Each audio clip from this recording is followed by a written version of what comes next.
Welcome to my YouTube channel. जैसा कि हम लोग एक क्लास पढ़ चुके हैं आर्टिकल का और आज पार्ट 2 लेकर हम आए हैं, तो चलिए हम आज पार्ट 2 को शुरू करते हैं। पार्ट को शुरू करने से पहले हम पार्ट 1 का जो हम पढ़ चुके हैं उसे एक बार देखते चलते हैं ताकि रिवाइज हो जाए। तो चलिए, उस दिन हम लोगों ने पढ़ा था आर्टिकल, तो ये जो हम लोग आर्टिकल पढ़े थे वो आज रिवाइज भी हो जाएगा। आर्टिकल यानी अनुच्छेद, वस्तु, समान या पद। तो हम यहाँ आर्टिकल के टाइप्स को या काइंड्स को बताए थे कि kinds of article are 2 types. Article 2 प्रकार का होता है, एक होता है डिफिनिट आर्टिकल, एक होता है इनडिफिनिट आर्टिकल। तो डिफिनिट में दी यानी ये निश्चित होता है और इनडिफिनिट में ए और एन होता है, ये अनिश्चित होता है। जैसा कि हम इसका डिफिनेशन भी बता चुके हैं। तो चलिए अब हम देख लेते हैं। इसका भी डिफिनिट का भी एग्जाम्पल बता दिए थे, बस आप लोगों के रिवाइज करने के लिए एक बार इसे दिखा रहे हैं। और उसके बाद में जिनका छूट गया हो वो स्क्रीनशॉट वगैरह ले सकते हैं। तो देखिए, हम इसको नोट में लिखा दिए थे हिंदी में कि आप कैसे कैसे और क्या यूज़ करेंगे, कहाँ पर एन यूज़ करेंगे, कहाँ पर ये यूज़ करेंगे। हम ओवल कॉन्सोनेंट के माध्यम से आप लोगों को बता दिए थे। चलिए, ये भी हमारा हो गया था। बस रिवाइज करने के लिए आप लोगों को ये हम दिखा रहे हैं। अब हम इससे आगे पढ़ चुके थे ये एंड में डिफरेंस, तो ये भी हो गया था हमारा कि कैसे क्या होता है, कॉन्सोनेंट में कैसे यूज होता है। और अब हम पढ़ेंगे वेरी इम्पोर्टेंट एग्जाम्पल पढ़ेंगे जो हम पढ़ चुके हैं। उसके बाद अब ये पार्ट 2 स्टार्ट हुआ। यहाँ पे आर्टिकल पार्ट 2 पार्ट 2 है ये आर्टिकल का। तो चलिए हम स्टार्ट करते हैं। जैसे हमने पढ़ा था कि कहाँ पर एन लगेगा और कहाँ पर ए लगेगा, तो हमने बताया था कि हिंदी के उच्चारण के माध्यम से हम जान सकते हैं कि कहाँ पर ये लगेगा और कहाँ पर एन लगेगा। उसी का एग्जाम्पल लेके आए हैं। An x-ray plant. तो जो एक्सरे प्लांट है, तो यहाँ पे हम एक्सरे को, यहाँ पे एन क्यों लगा है यही सबसे पहले बताना है कि यहाँ पर ये जो एन है, एन क्यों लगा है एक्सरे में। तो ये क्या है कि एक्सरे का ये जो पहला लेटर यानी पहला शब्द है, ये उच्चारण इसका या साउंड कह सकते हैं, ये ए है ये। तो ये हिंदी का स्वर यानी ओबल है, इसीलिए ये जो है हम यहाँ पर एन का यूज़ करेंगे। क्या यूज़ करेंगे? एन का यूज़ करेंगे। फिर दूसरा एग्जाम्पल है अ यूनिक मैन। अब देखने में तो लगता है कि यहाँ पर यू है तो हमें लगाना चाहिए एन, क्योंकि वोवेल जो है ये ई आई वो यू के साथ एन का यूज़ करने के लिए लोग बोल देते हैं, लेकिन गलत है, ऐसा नहीं होता। हमें हिंदी के उच्चारण से लेके चलना है कि उसका साउंड क्या निकल रहा है। अब यहाँ पे देखिए ये यूनिक साउंड आ रहा है यू। तो या क्या है? यह एक कॉन्सोनेंट है, यह व्यंजन है, इसका साउंड या है यू, इसलिए हम यहाँ पे ये का यूज़ करते हैं। यहाँ पे ये का यूज़ किया गया है। फिर तीसरा एग्जाम्पल हम देख लेते हैं। An umbrella. अब जैसे लोग नहीं जस्टिफाई कर पाते हैं कि यहाँ पे भी यू है और यहाँ पर भी यू है, तो यहाँ पे ये लगा है और यहाँ पर एन लिखा है। ये कन्फ्यूज़न होता है, मुझे भी होता था पहले, सबको होता है, लेकिन जब इसे हम अच्छे से समझ लेते हैं तो कन्फ्यूजन दूर हो जाता है।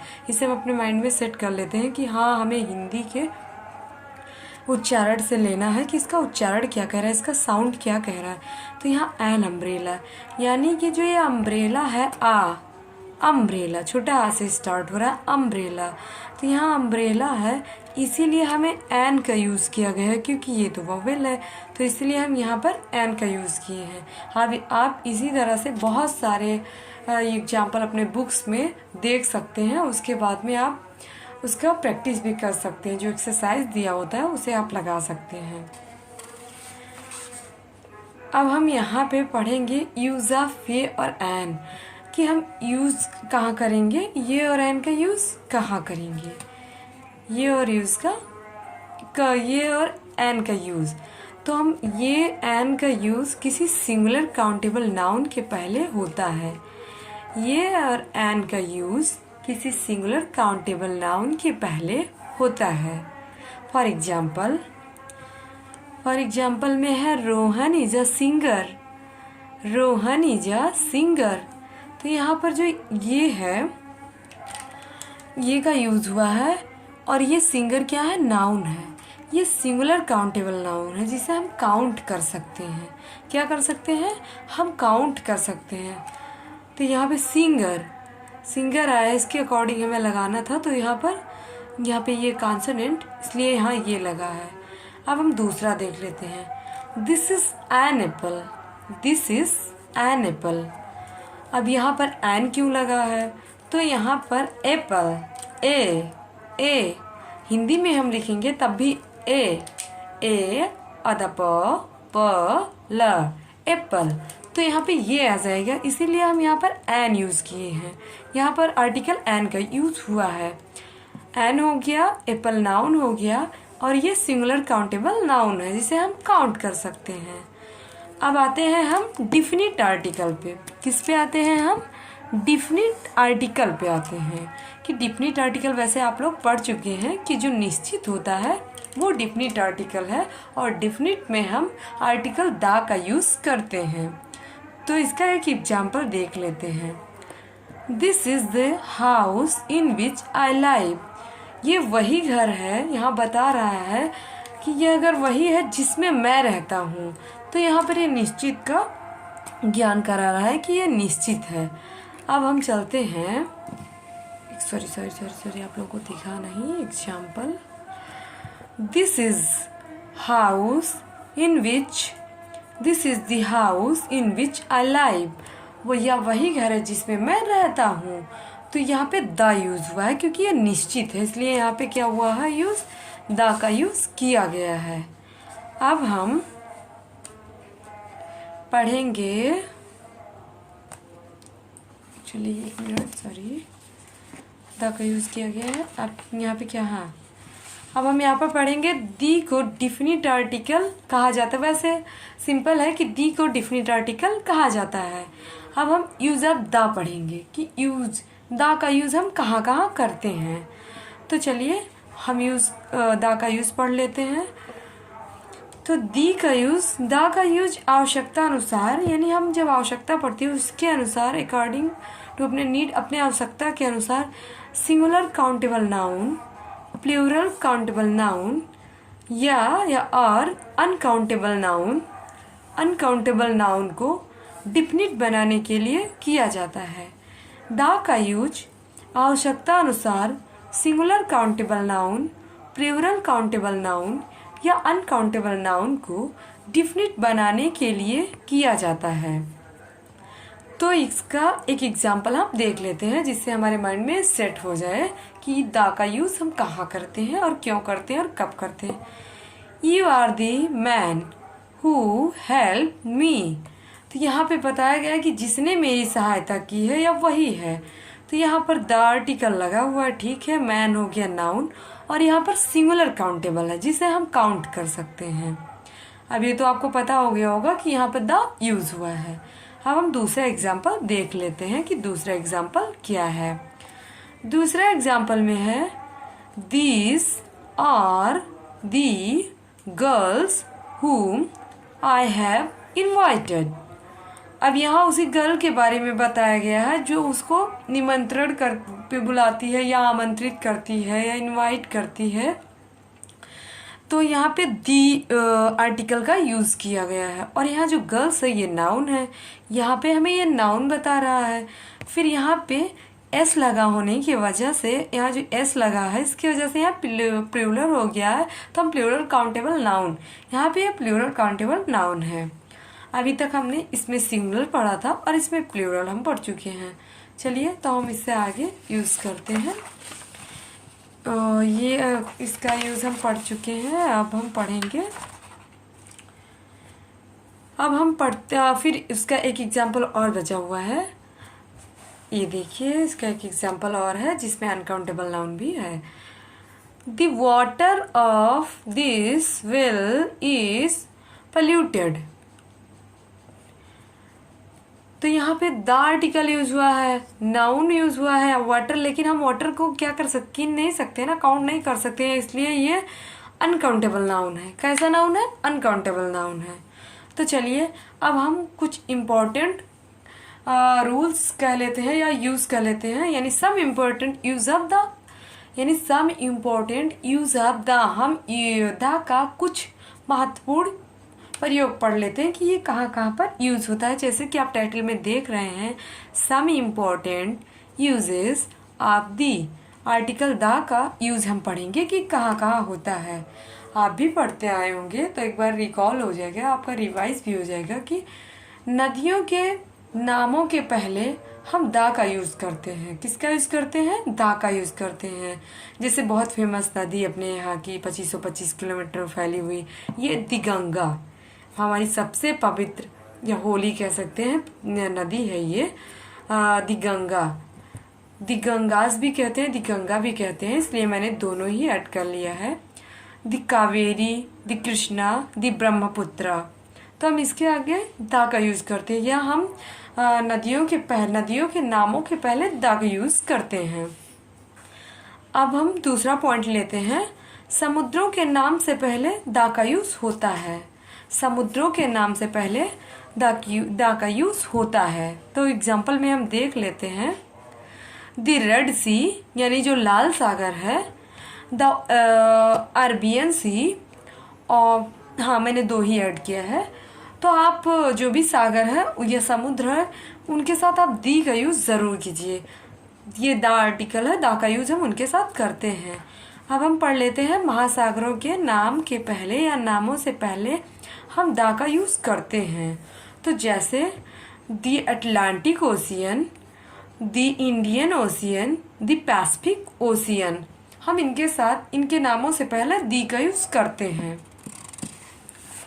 अब हम पढ़ लेते हैं कि ये एग्जाम्पल 4, यानी कि इसमें जो पर्वतों के नाम से पहले दा का यूज होता है। पर्वतों के नाम से पहले दा का यूज होता है। ये जो पर्वत हैं उनके नाम के पहले हम दा का यूज करते हैं। जैसे द हिमालयाज, द अल्पस। क्या है? The Himalayas, the Alps. फिर हम भौगोलिक दिशाओं, जैसे 5वां पॉइंट है या फिर पॉइंट कर लेते हैं, तो ये भौगोलिक दिशाओं के नाम से पहले दा का यूज करते हैं। आप लोग इसका स्क्रीनशॉट जरूर लीजिए, क्योंकि इसे जब लिख के आप लोग रखे रहेंगे या स्क्रीनशॉट रखे रहेंगे तब आप बार बार इसे रिवाइज कर सकते हैं, और रिवाइज बार बार करेंगे तो आपको एग्जाम के समय आपको जरूर ये याद आएगा कि हम कहाँ पर दा का यूज करें और कहाँ पर ये का यूज करें, कहाँ पर एन का यूज करें। आपको कन्फ्यूजन नहीं होगी। अभी हम इससे आगे ये भी बताएंगे कि कहाँ पर आर्टिकल का यूज नहीं होता है। तो चलिए, अब ये 5वां पॉइंट है, भौगोलिक दिशाओं के नाम से पहले दा का यूज करते हैं। भौगोलिक दिशाओं के नाम से पहले हम दा का यूज करते हैं। तो एग्जाम्पल में है द वेस्ट, द ईस्ट, यानी जो पूरब पश्चिम हमारी दिशाएं हैं तो हम उनके आगे दा लगाते हैं। हमें दा का यूज जरूर ही उनसे करना है। ऐसा हम पढ़ते आ रहे हैं, ऐसा हमारे बुकों में लिखा गया है और इसका ये रूल है। अब हम बता रहे हैं आपको 6 पॉइंट। मैंने ये कोई अपने मन से नहीं बनाया, हम भी पढ़ के ही आ रहे हैं, हम भी पढ़ते हैं, इसलिए आप लोगों को ये बताते हैं और पढ़ के इसका यूज भी करते हैं। द्वीप समूहों के नाम से पहले दा का यूज होता है। द्वीप समूहों के नाम से पहले हम दा का यूज करते हैं। The Andamans, the Nicobars, the Philippines, the West India, the East India. तो हम इनके पहले भी किए। उसके बाद में अब हम एक रूल और पढ़ लेते हैं कि सुपरलेटिव डिग्री के एडजेक्टिव के पहले हम दा का यूज करते हैं।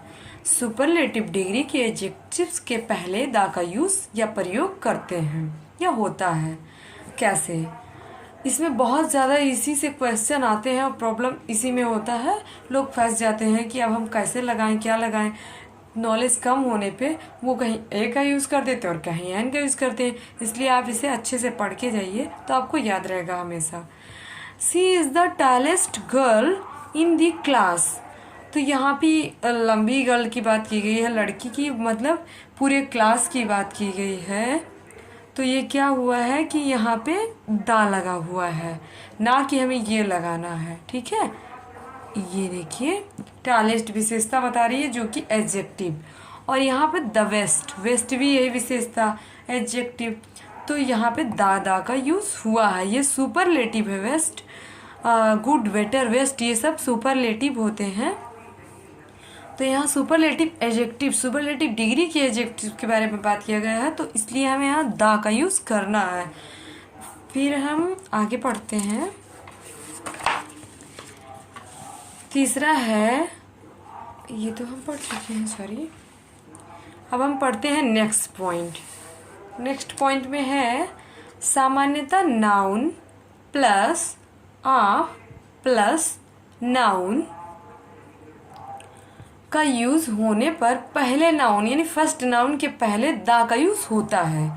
तो हम एग्जाम्पल इसका भी देख लेते हैं। The students of this class are naughty. अब यहाँ पे दो दो नाउन है, यहाँ देखिए दी लगा हुआ है, यहाँ नाउन है, यहाँ ऑफ है, और यहाँ फिर नाउन है। तो ये जो फर्स्ट नाउन है इसके साथ दा का यूज हुआ है। जैसा कि इसमें बताया भी गया है कि जो पहला नाउन होगा फिर ऑफ होगा फिर नाउन होगा, तो पहले नाउन से पहले हम दा का यूज करते हैं। अब आप नेक्स्ट पॉइंट समझ लीजिए। एक्चुअली अगर आपको समझ में ना आया हो तो हम एक बार इसे फिर से समझा देते हैं। नेक्स्ट पॉइंट में जो मैंने लिखा है, सामान्यतः नाउन प्लस आ प्लस नाउन का यूज होने पर पहले नाउन के पहले दा का यूज होता है। For example, the students of this class are naughty. तो यहाँ पे पहला नाउन स्टूडेंट्स हो गया और दूसरा नाउन एक क्लास हो गया। तो हमने जैसे कि अपने रूल्स में पढ़ा है कि पहले नाउन के पहले हम दा का यूज करते हैं, तो यहाँ पे उसी दा का यूज हुआ है। अब ये यहाँ पे सेकेंड नाउन को बता रहा है। अब हम नेक्स्ट पॉइंट की बात करते हैं। इसमें भी एक रूल बताया गया है, सामान्यतः ऑर्डिनल एडजेक्टिव के पहले दा का यूज होता है। अब वो लोग नहीं जानते होंगे कि ऑर्डिनल क्या होता है। तो ये होता है कर्मवाचक। जब हम कोई किसी क्रम की बात करते हैं कि पहला प्रधानमंत्री यानी फर्स्ट प्राइम मिनिस्टर, और या यूपी फर्स्ट चीफ मिनिस्टर, इन सब चीज़ों के बारे में बात होती है, या हम कहें कि प्रेसिडेंट के बारे में बात हो, या फर्स्ट सेकंड थर्ड, तो इसको हम ऑर्डिनल बोलते हैं। तो हम इसके साथ में भी दा का यूज़ करते हैं। जैसे देखिए एग्जाम्पल में, who was the first prime minister of India. यहाँ पे फर्स्ट की बात की गई है कि पहला प्रधानमंत्री कौन था, मतलब इंडिया के पहले प्रधानमंत्री के बारे में बात की गई है। तो यहाँ पर क्रम को बताया गया है। अब मैंने आज यहाँ तक आप लोगों को बता दिया है। अब इससे पहले, इसके बाद में हम आप लोगों को नेक्स्ट पॉइंट में ये बताएंगे, ओमिशन ऑफ आर्टिकल बताएंगे कि कहाँ पर आर्टिकल का यूज़ नहीं होता है। आज के लिए बस इतना ही। अगर आप लोगों को एक क्लास अच्छी लगी हो तो लाइक कीजिए, शेयर कीजिए, मेरे चैनल को अगर नए हैं तो सब्सक्राइब कीजिए, और हाँ, कमेंट करके ज़रूर बताइए कि ये क्लास आप लोगों को कैसी लगी। अगर इसमें कोई आप लोगों को प्रॉब्लम हो रही है, या समझने में कोई दिक्कत है, या इसमें कोई त्रुटि रह गई हो, गलती रह गई हो, तो उसे मुझे बताइए, मैं उसे इम्प्रूव करूँगी। चलिए आज क्लास को हम यहीं पे एंड करते हैं। Thank you for watching.